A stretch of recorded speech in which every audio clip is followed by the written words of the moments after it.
Welcome, Elijah. It's so good to see you again. I just wanted to do a little recap from last week before we get started today. When we had met last week, you and I went over informed consent, we had talked about confidentiality, and when that may need to be broken, and then we discussed why he had came in. You had mentioned that you'd been to counseling prior to this for about 2 years, and that your parents' insurance had switched, and that's why you are here now at this facility, because of the switch of providers. You shared with me a little bit about your diagnosis of schizophrenia and the work you and Mr. Smith had been doing over the past 2 years together. And then more recently, you'd been having concerns about the excessive use of marijuana and then drinking alcohol and how it's having a negative impact on your life in multiple different areas.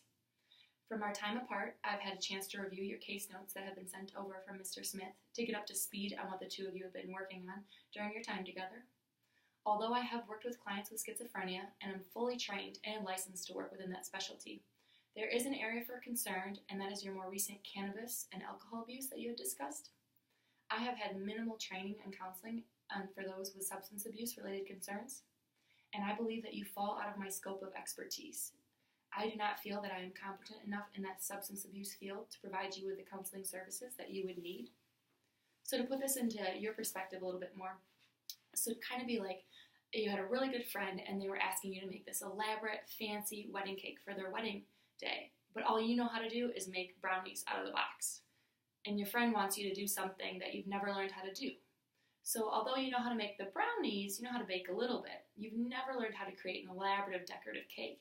And you know how special and important it is and how special the task it is.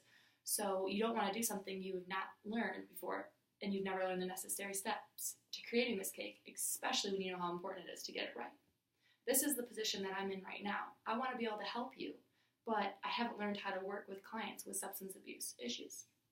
So although I do not feel like I can work with you because I did not go to school for substance abuse, I do know another excellent counselor at this facility who has worked extensively with substance abuse and has had an expertise with schizophrenia as well, and would like to refer you to her.